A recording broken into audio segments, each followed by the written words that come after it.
Good morning and welcome to Rose Red Homestead, where today we're going to do a little bit with emergency preparedness and over-the-counter medications that we need to have as part of our preparedness.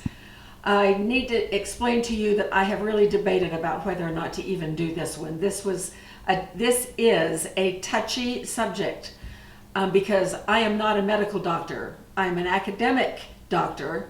I am Dr. Cantrell, but I'm a PhD. I am not an MD, and so I need to give that huge caveat right up front. I am not giving medical advice. What we are doing is sharing with you some of the things representative that Jim and I have in our emergency preparedness in terms of over-the-counter medications. And this is not about prescription medications. It is more difficult to get a year's supply of prescription medications, and you need to talk to your doctor about that. Some of these things that I'm going to be sharing with you today are age-related. Some people over 50 should not take some of these medications. So you must check with your primary care physician, bring your list of things that you want to store to that person so that he or she can look through it and make sure that these are okay for you. It would be better today as we go through these to pay attention to the categories rather than the individual over-the-counter medications. But I'm just going to show you a representative sampling of what we have stored. So I have them all laid out here on the counter, and we're going to start with this row. And in this row are things that we will use to take care of our bottom side, whatever might be ailing us down there. So I'm going to start with glycerin suppositories. So these will really help with constipation. And this one is Miralax, and this also relieves constipation. And this is Preparation H for hemorrhoids. People of any age can suffer with hemorrhoids, and it is difficult to deal with them without some kind of a medication for hemorrhoids. This is for feminine yeast infection, vaginal yeast infection. This is Monistat, and here's a more generic brand. This is clotrimazole 3, and both of these treat yeast infections. Here is Imodium. This is an anti-diarrhea medication, and I believe that this is really important to have in our emergency preparedness. If we have ever faced a severe case of diarrhea, we know how quickly we can become dehydrated. And in times when the grid may be down and society may not be what it is right now, being able to stop diarrhea is really important. And then of course there's the good old Pepto-Bismol. And this stops, as we know from the TV commercial, 5-symptom relief: nausea, heartburn, indigestion, upset stomach, and diarrhea. So get your year's supply of Pepto-Bismol. The next row is heartburn and what is it? Ingrown toenails. Oh no.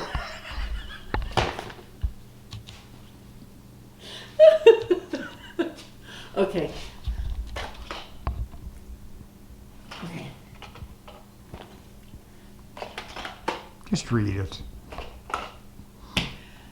The next row is indigestion and heartburn, and so good old Tums. And then here's another one, which is Pepsid. Over here we have antifungal treatments. It can be for athlete's foot, can be for ringworm, relieves itching, burning, scaling, and chafing. Anything that might be caused by a fungus. This row I have the most examples of, and this is treatment of all kinds of pain. So this is Advil. I put it first because it is my go-to. This is Tylenol PM, and we have Tylenol Extra. This is a Aleve.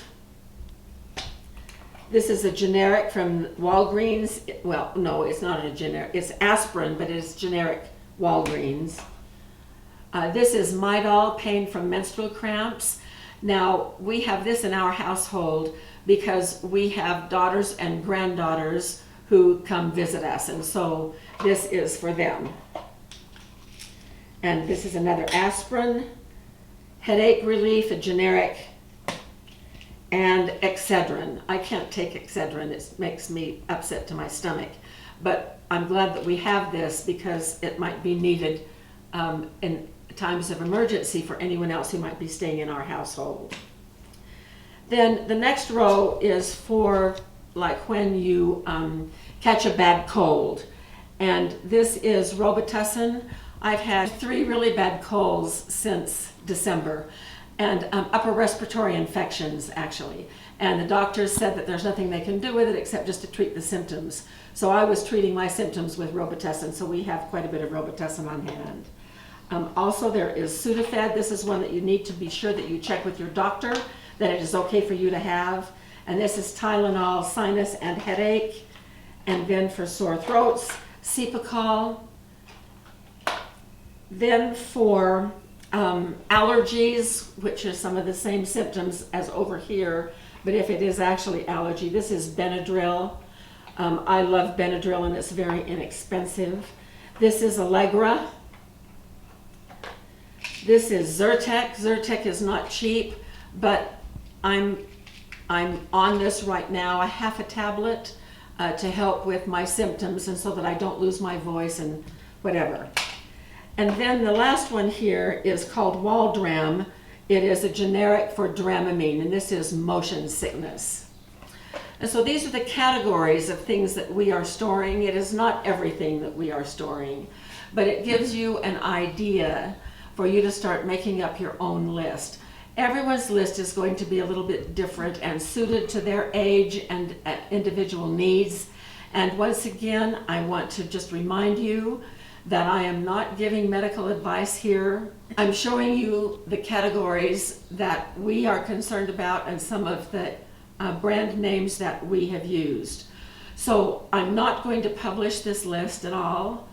Because your list will be so very different than mine. So we think it is pretty important to have in our emergency preparedness a selection of over-the-counter drugs to treat whatever might happen to us when in an emergency situation when regular drugstores may or may not be available. So as you put your own list together, check with your own primary care physician, check with the pharmacist, ask questions, and be sure that your list is safe for you. So thank you for joining us, and we will see you at our next video.